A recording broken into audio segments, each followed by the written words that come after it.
And we're going to start with Phoenix Norris from Canada.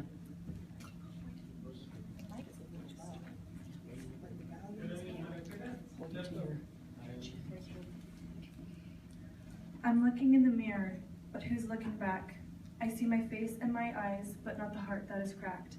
I see the face of the girl that everybody calls pretty, but I don't see the mind that is bruised, scarred, and gritty. I don't see the pain and the hurt that's inside, but I do see the tears that are filling my eyes. No one else seems to notice them because they haven't yet escaped. I have fought them back because crying makes me feel ashamed. My face might look happy, I might appear carefree, but what you have to learn is that my appearance isn't me. I wish I could be myself and stop all this lying, but what can I say? I've gotten good at hiding. Who am I? For I am not sure. I used to know myself so well, that was before I was insecure. I used to be me, I was so full of love, and then society told me that wasn't enough. I'm supposed to be pretty, but pretend not to know. I can't have guy friends or else I'm a hoe. I need to be happy and cheerful and kind, and if I have feelings, then something's not right. You need a small waist but big boobs and a butt, and if you don't have those, then well, it sucks to suck. They say be yourself, don't change a thing, and then they tell you to change everything. You wear so much makeup that it's not even pretty, but ew, look at that face, you need to cover it quickly. I hate myself more and more every day because society's taught me being myself's not okay. So what I have learned, knowledge I must pass on, is to focus on who you want to be, because to society, no matter what, you'll be wrong. The real me is gone, I cannot be freed, so all I can say is don't follow my lead.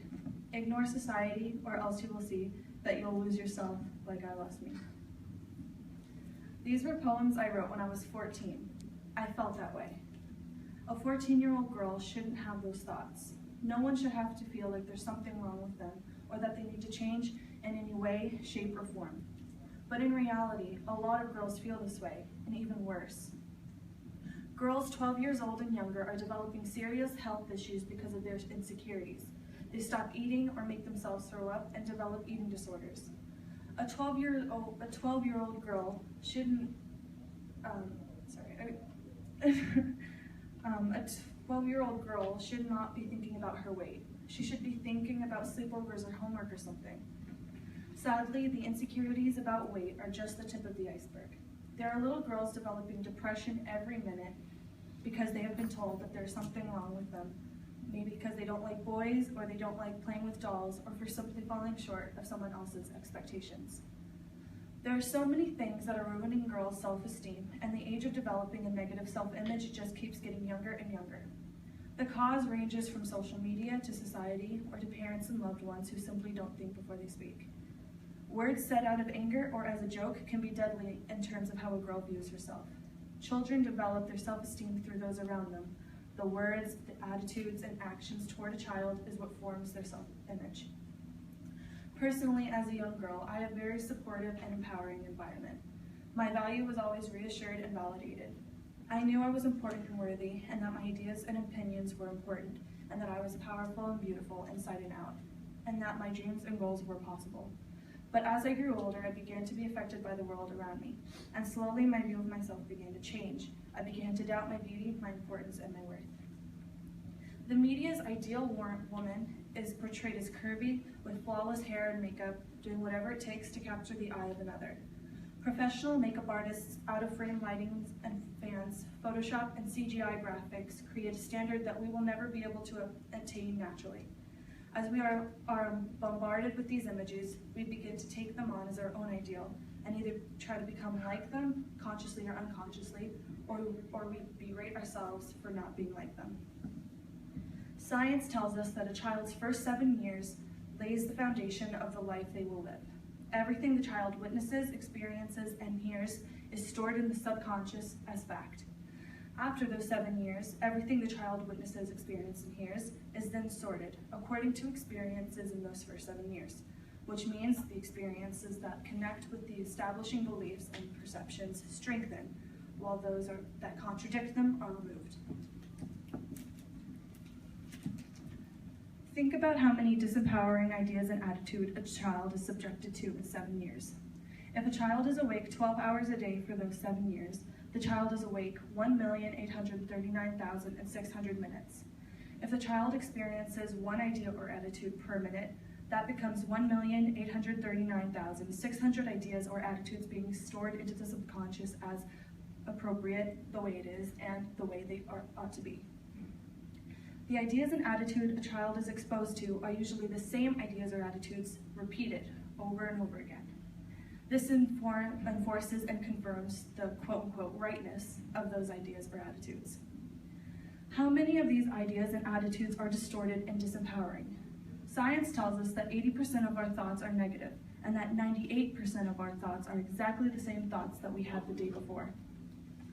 This means that at least 80% of the ideas and attitudes experienced by a child are negative. It blows my mind. From an early age, little girls are getting the message that they are not perfect just the way they are, and that for them to be accepted or get approval, they need to change or become someone they are not.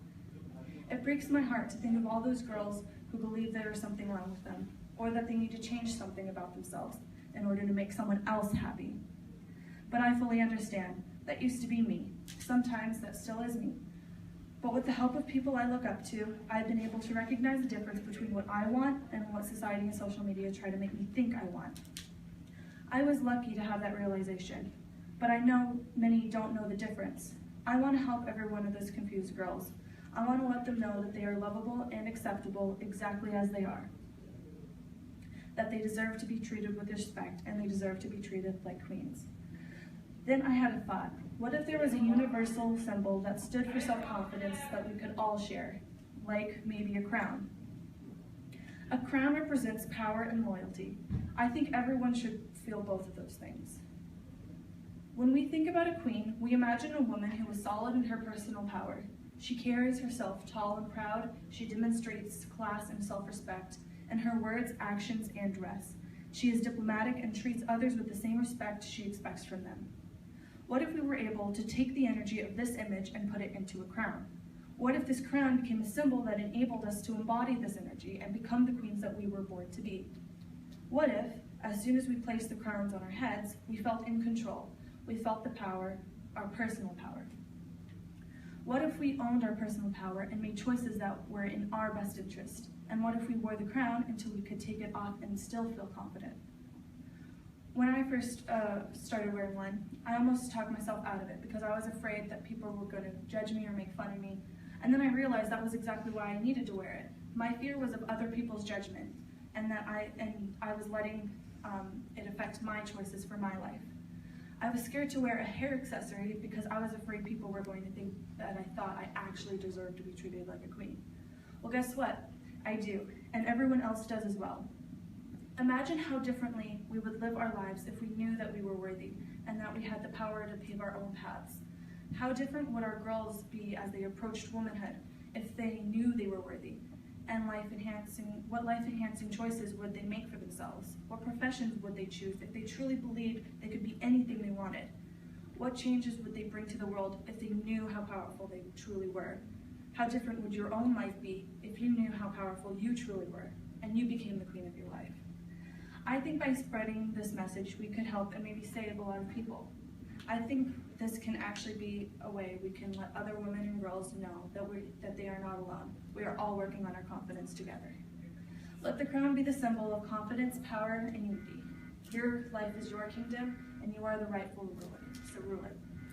Awesome story. Awesome. That is so powerful. And Phoenix, I feel like we are kindred spirits. My name is Stephanie D. Barnes, but my name means crown one in Greek. And I collect crowns.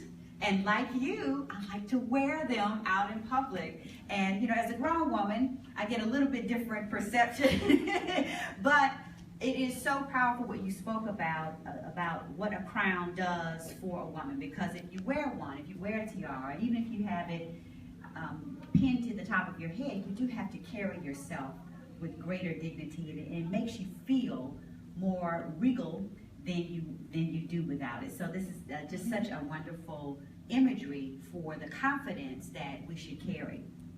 And I think about kind of two instances where I had to learn how to wear my crown, both literally and figuratively.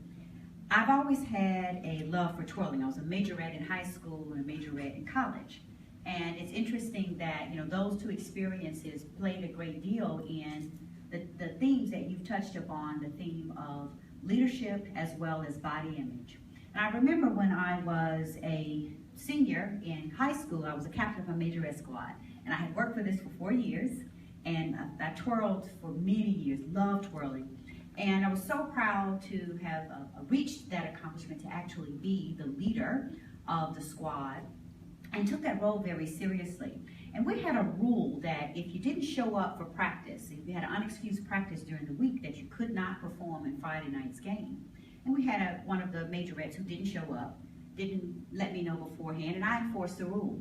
And so I went to her and told her, well, you know, you didn't make practice, so you're not going to be able to perform. And made adjustments for the squad, and we prepared to perform with one less majorette. And right before or right after we finished our big practice, Thursday night was always a big practice, the young lady came up to me and said that the band director had told her that she could perform. And I was just appalled because I had enforced the rule, and he had gone behind my back and turned it over without letting me know. And it made me feel really bad as a leader. Like, you know, I thought that you had entrusted me with this responsibility, but you didn't even trust me enough to even talk to me when you changed your mind. And so I went to him because I was a leader, and I had enough confidence in myself, and I knew that I was enforcing the rule that he had told me to enforce. And I went to him and I told him, you know, I asked him, you know, I'd like to speak to you. There were other band parents and students, including my mom, there. And I went up to him and I said, you know, I know that you are the co-captain of this team. I mean, you are the ultimate captain of this majorette squad, and I'm only the co-captain. That was kind of his quip to us, you know. But I would really appreciate it that if you change a rule, that you let me know, because what you've done has undermined me as the leader that you required me to be. And I would just really appreciate if you wouldn't do that in the future. And I said it in a respectful manner and thought I had done a really great job, but I remember the look on my mom's face. She was appalled. She looked shocked, like, oh, because I was expecting her to give me a "you go girl" look, but she was embarrassed that I had stood up for myself this way and approached my male band director in front of all these people. Well, he told me that he wanted to talk to me in front of them. But that made me question what it meant to be a leader and rocked my confidence a bit. And then, let's see, 2 years later, I was fortunate enough to twirl on the college squad at Mississippi State. And, you know, I'm an African American, and we tend to be a little bit curvier. And the majorette squad had a very strict weight requirement. And so for years, I had always been very confident in my body and my body image. But because we had this strict weight limit, because I was 5'3" and I could not weigh above 117 pounds, and we were weighed before we hit the field. So if you didn't meet that requirement, you couldn't perform. And for the first time in my life, I began to not like my body, and actually I developed bulimia. I would throw up so I could meet because I love to eat, I love food, and my roommate can attest to how much I love it, but it made me develop an unhealthy self-image about who I was. And I think that these are two very evident examples of how we need to embrace young girls and help them to be queens. Because when we don't recognize great leadership in them, and we show disapproval for when they do what they're supposed to do and they stand up for themselves, you know, it paves the pathway for them to later not want to be great leaders when they show up in the workplace and in the marketplace. And then when we set these arbitrary body image standards, we teach them to view themselves in a negative way. Because the love I had for twirling, I lost that year. And I didn't try out for the majorette squad the next year, and I didn't twirl again for a long time. They took away my passion for twirling because they made me feel bad about just the way I was made up. And so that's something that's really important. And I just want to close with kind of 3 points about making sure that we empower young girls to wear their crown of confidence.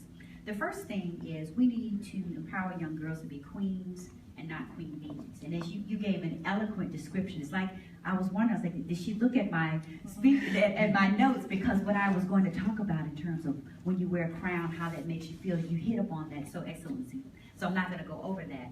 But queens are sovereigns. They build alliances. They build empires. They work with others. Queen bees purposefully put other women down. And the thing that we have to learn as young girls, because young mean girls grow up to be grown queen bees in the workplace. And so we need to understand that we don't have to put each other down to build ourselves up. And in fact, we are more powerful when we build alliances. So we need more queens and fewer queen bees.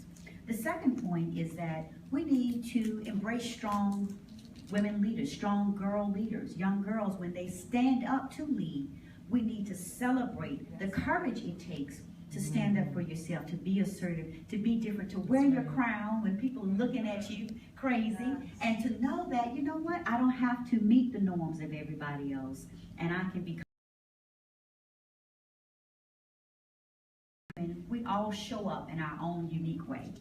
And some of us show up with crowns. Some of us don't like to wear girly things at all, but we're just as great as the girl who does show up. And we need to really respect the diversity that we bring to the table, because that's what makes being a woman, a young girl, so beautiful and so fabulous. And so that's just something that's really important to help us all to wear our figurative crowns and to show up as the queens that we truly are. So thank you. Awesome job. Good morning. I am Regina Robinson of Regina Robinson Enterprises, and I am amazed and excited about being here today and to come behind such an amazing young woman and an amazing woman, and us to be able to stand in love, stand in sisterhood, and stand in unity and talking about a crown with confidence. And that's something that is huge today.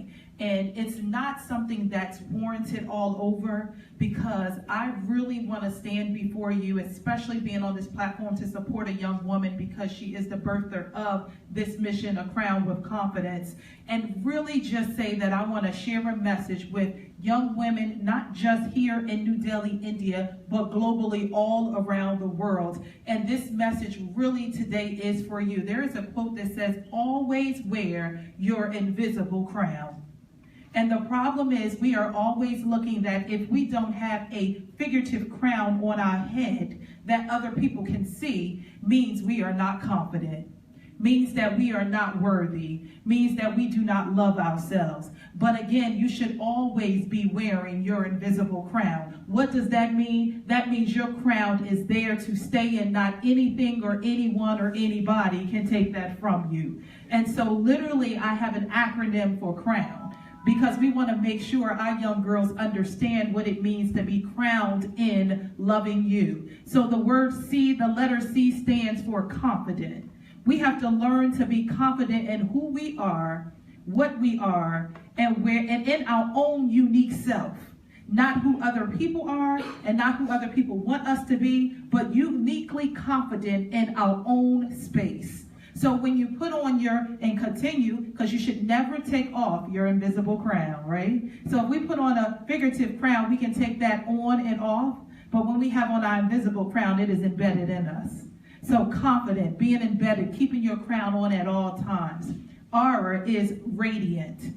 So come on, young ladies, it's time to be radiant. It's time for you to shine bright. You know, diamonds are one of the girls' best friends, right? We love diamonds. So we are just radiant as women and like diamonds. So it's time for our young women to show up bright, shine their high beams, and don't dim your lights so that other people may shine like you, but allow them and encourage them to put on their high beams so they too can shine. They're crowned with confidence. And then we have O, and that's original. See, when you can be who you are destined to be and not try and be like every other young woman who is what they look like she said, trying to fit in what other people are saying you should be, but literally show up and be exactly who you desire to be. Be the original version of you, whether that's curvy, whether that's thin, whether that's fabulous, whether that's sashaying. I always tell the girls, sashay the way you want to sashay. But it's originally who you are. And then we have W, be worthy. Always know that you are worthy of everything that's in store for you. Whatever is ahead of you for in life, you are worthy and deserving of that. Whatever it is that is going on in your life, always remind yourself that I am worthy. Every day when you wake up, declare over yourself your I ams. Come up with it. I am beautiful. I am amazing. I am fabulous. I am wonderful. I am the woman who can do all things. I am a proud girl who wears my crown. See, we got to remind ourselves, and we got to start reminding young women to truly believe that they are worthy of everything they stand in need of. That, as a matter of fact, they already have it all within. See, when you stop looking outside for everything you need and know that it's already within you, you will continuously remember that your invisible crown is on even when no one else can see it. So you can walk in your crown even when it's not visible. Now, your crown was beautiful, but you're not always going to have that crown. So when that crown is not on you, do you still feel as beautiful? See, that's the crown with confidence. We need to make sure that you remember that even if you walk out of your house today and forget your beautiful crown, your crown is still on. Always wear your invisible crown. And then N is necessary. You are necessary.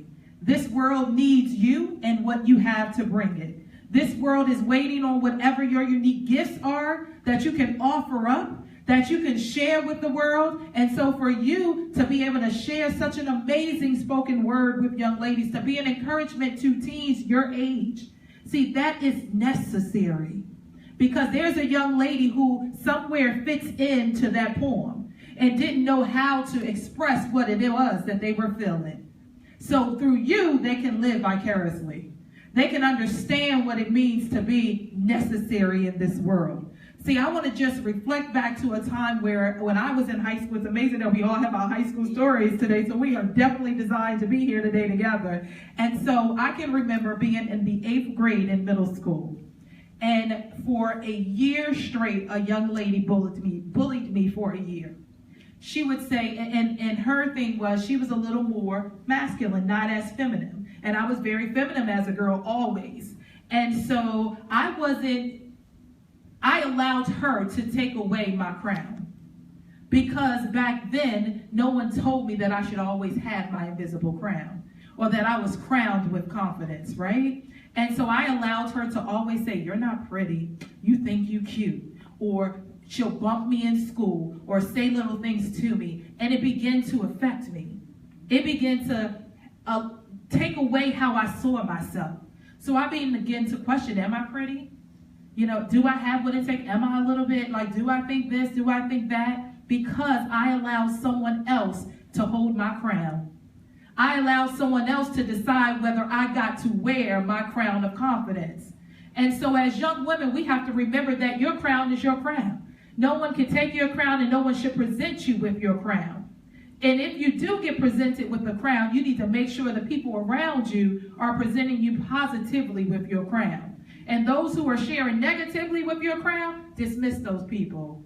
Separate yourself from those people. So from that day forward, what I didn't realize was I had lost a part of me because I gave it to someone else. And so for confidence is huge in you discovering who you are, loving yourself just as you are, and not thinking of how the world needs to love you, but how do you need to love you. See, confidence is not on the outside. That's just something that's fabricated, right? That's your representative. If you don't have confidence on the inside, it will begin to shine on the outside. So you have to start discovering your confidence from the outside and from the inside so that it shines bright on the outside. So I tell people all the time, today when I show up, I am confident. I am on the scene and I got my high beam shining bright. And I want to be able to reach back and help other young women know that it is time for you to shine bright as well. It is time for you to wear your crown of confidence with power, with dignity, with respect, and know that you can be original and uniquely who you are, and you don't have to fit in with other young women who are like you or unlike you, right? Because oftentimes as young girls, we want to fit in. But you need to learn to stand out. Don't be in a line with the crowd. You should always be standing out so people can see you from afar. And that's not being conceited. That's knowing who you are. And that's loving and believing that you deserve to be uniquely who you are. So to all the young women from Delhi, India, all the way around the world, today put on your crown with confidence and remember to always wear your invisible crown. Whether you have an actual crown or not an actual crown, remember to keep your crown on because you don't need someone else to give you that crown. So today, I'm going to allow this young lady to crown me, and then I'm going to crown her right back with her crown because I want you guys to understand the impact of being around other people who are willing as other women, because we don't often do that, like you said, to crown one another. So come on, babe. So she's going to take off her crown and crown me, and then I'm going to take her crown back off of me and crown her, because that's the power in loving one another and being okay with saying, you can wear my crown because you're another beautiful woman. You can wear my crown because you're another beautiful, confident young woman. So let's go. That's awesome. So That's awesome. truly, we have to be willing to allow one another to crown one another. But even if she had not crowned me today, I still had my invisible crown of confidence. But I know now that she's sharing the love and support with me, because young ladies, you got to start supporting one another. That is huge in our society today. We are not loving each other enough, and instead we're in competition with one another. So her crowning me with confidence is a symbolization that she is not worried about my accolades and who I am, but she's confident in who she is to say, I crown another woman. And so I crowned her back as a young woman who I know is amazing, who's going to do amazing things in life, who's going to impact worldwide young ladies who had that issue with believing that maybe they were not good enough. Maybe they did not fit in with the crowd, and they were with the wrong crowd. But they're going to see that she's okay with standing out, so they'll be okay just as well as standing out. So they no longer have to try and fit in, but they can actually stand out and be uniquely who they are. So young lady, I crown you today with your confidence back.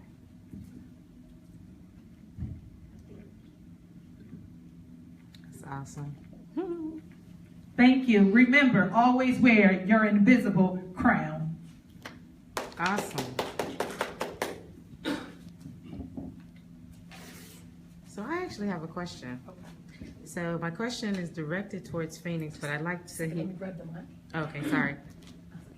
Just that way it's captured. Okay, so my question actually is directed towards Phoenix, but I'd like to hear Stephanie and Regina's perspective as women. So my first question to you is, I know a lot of young girls who I often tell that they're beautiful, tell that they're worthy, tell that, all of these things. What made you believe in yourself and find the confidence to step forward? And then what do you think we as women can do to help young girls really believe it, instead of saying, oh, she's just saying that because she's older? Like, what can we do? And then I'd like to hear from both of your stories, high school and college, the same question when you were younger.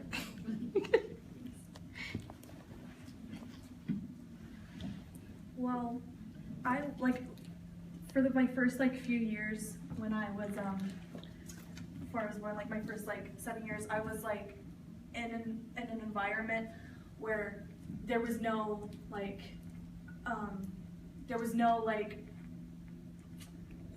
no one diminished, no one, all that. There was none of that, because we would travel. Me and my mom would travel around and do these kind of conferences and everything, and I was homeschooled.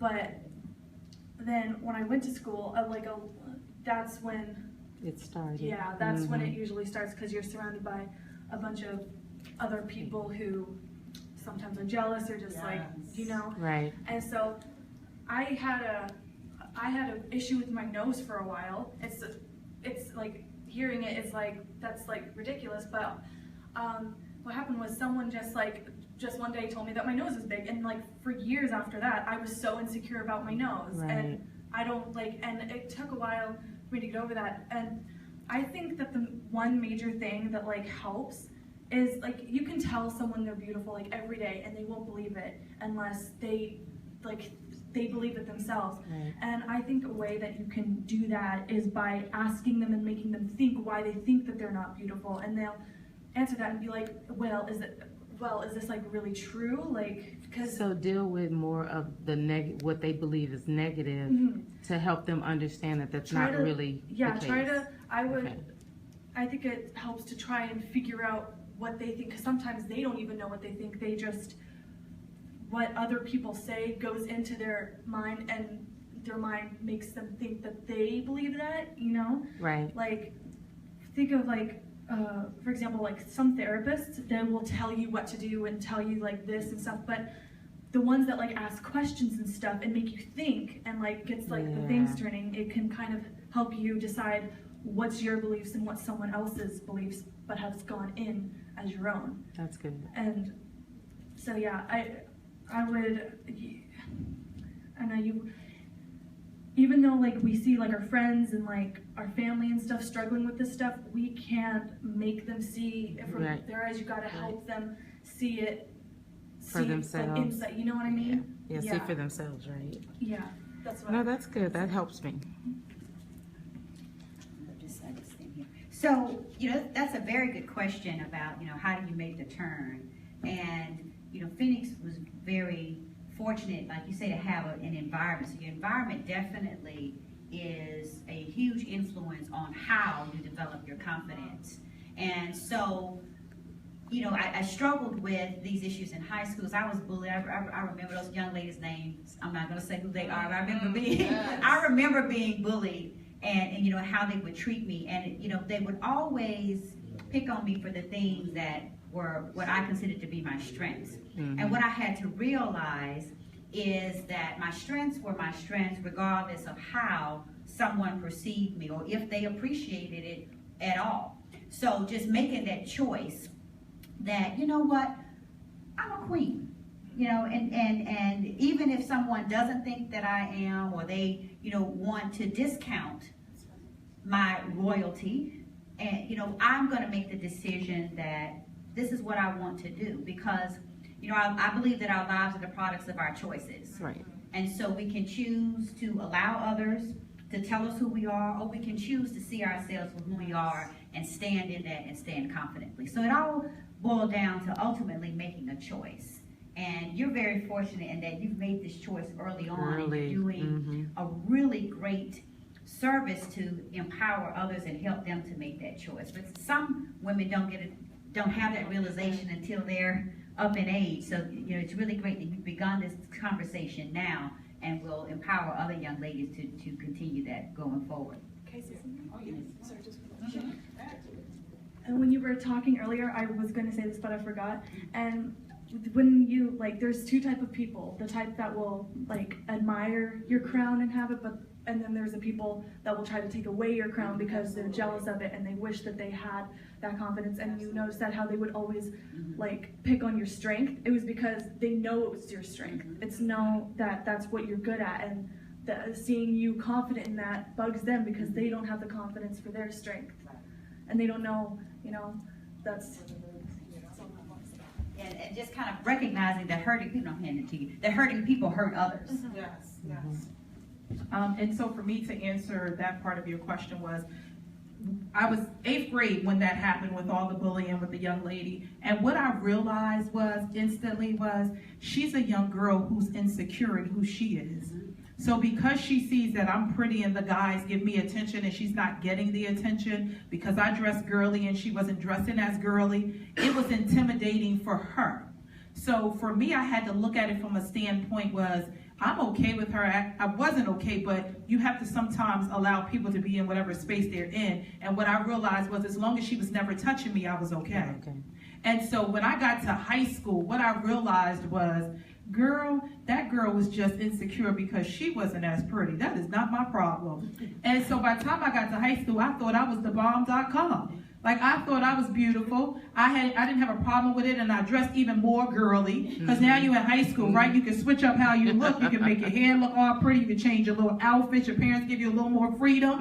And then you can wear a little bit of makeup if you want. So by the time I got to high school, I was feeling myself, right? And then I got to college, and then I was really feeling myself, right? So I was like, we all went, you get ready to go to college, you go to the quick orientation, right, through the summer. And so we all there at our college for orientation, and then a guy spots me and wants to talk. So now I really think I'm all that, right? Because I'm like, wait a minute, I didn't even get here yet. I know he got to be an upperclassman because he's already at college helping out with orientation. And so my girlfriend was like, girl, he checking you out. And I'm like, yes, right? So now my confidence is even at another level. Like, okay, so this, other people just hate it.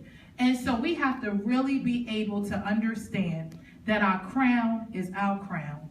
And when I got to that realization that no matter, because life is always going to chip away at you, people are always going to have naysayers, you're always going to have someone who doesn't think you're as beautiful, which is fine, but as long as you believe you're beautiful, as long as you love who you are, as long as you believe in who you are, then that's where you can remain always wearing your crown of confidence. And so I no longer allow other people to determine when my crown is on and when my crown is off. Can I tell you, my crown is on 24/7, because I remind myself, girl, you are confident, you are amazing, you are beautiful, and you deserve to wear your crown of confidence. So we have to get into that space, and we have to start encouraging young girls to remain in that space, and we have to show them how they're amazing by their talents, their skills, like being in majorette, being in different activities, being a great designer, loving makeup, loving to wear nice clothes, loving to be that fashionista. That's where we show them they're amazing at.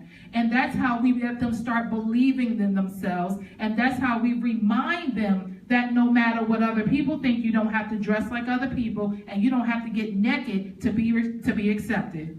See, that's a huge thing for our young girls. You can stay fully clothed and be beautiful. So literally, ladies, continue to wear your crown with confidence. Thank you. Awesome. Thank you.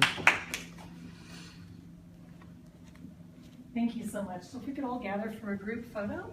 That'd be awesome.